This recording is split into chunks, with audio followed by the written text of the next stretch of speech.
خبر حزين جدا لكل متابعين ومحبين عائلة حوارات عموما، اللي هم حمدي ووفاء ومحمد وآلاء وحسن ونهال وعيلة حوارات كلها.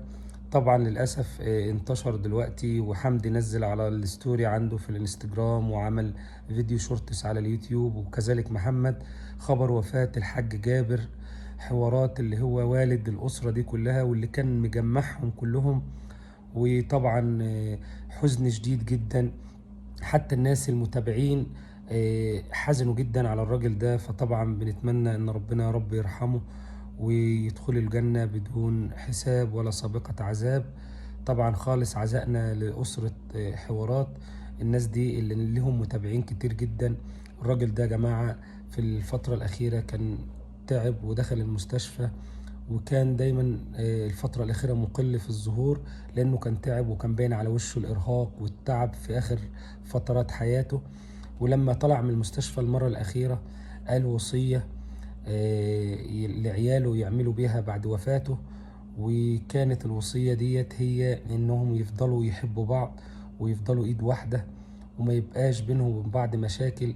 كلكم حضراتكم متابعين الفترة اللي قبل كده اللي كان فيها مشاكل بين الإخوات وبعض. طبعا ربنا يا رب ما يرجعها تاني، وبنتمنى إن هم يتجمعوا بعد وفاة أبوهم وينسوا أي مشاكل وأي خلافات بينهم، ويفضلوا دايما إيد واحدة تنفيذا لوصية أبوهم.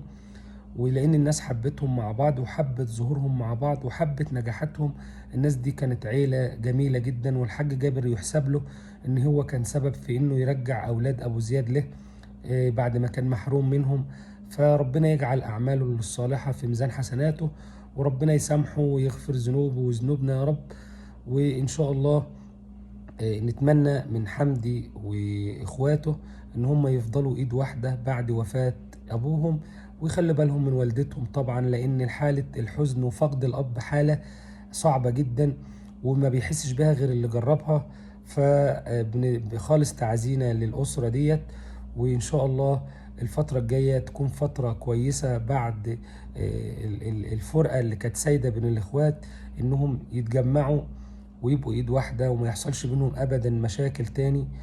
حمدي نزل على ستوري على الانستجرام بتاعته وقال ان ابي في ذمه الله ونسالكم الدعاء، وقال كمان ان الدفنه في اذان الفجر. خلاص الفجر على خلاص قرب خلاص. فبنتمنى الناس كلها تدعي لموتانا وموتى المسلمين ولاخواتنا ان ربنا ينصرهم ويثبتهم.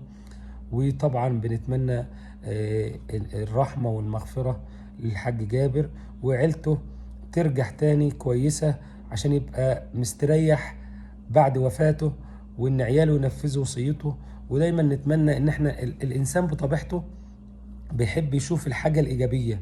فأنا بتفرج على عيلة حبيتها وتابعتها بكامل القنوات وبكامل التفريعات بتاعتها، لأنهم كانوا في الأول الناس حبوهم، والقاعدة الجماهيرية كلها جت لأنهم دايما كانوا بيعملوا فيديوهات كويسة مع بعض، كلها مرح وكلها ضحك وكلها حب، وباين إن هم حابين بعض.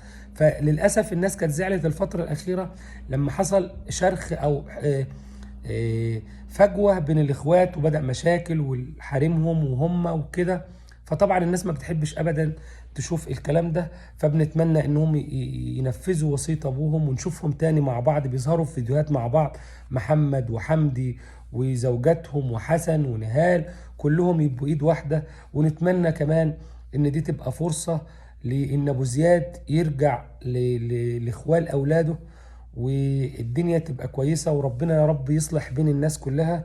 وفي نهاية الفيديو بندعي إن ربنا يرحم الحاج جابر ويدخله فسيح جناته بغير حساب ولا سابقة عذاب. غفر الله له وأحسن الله عزاكم لحمدي وإخواته. وإن شاء الله نشوفكم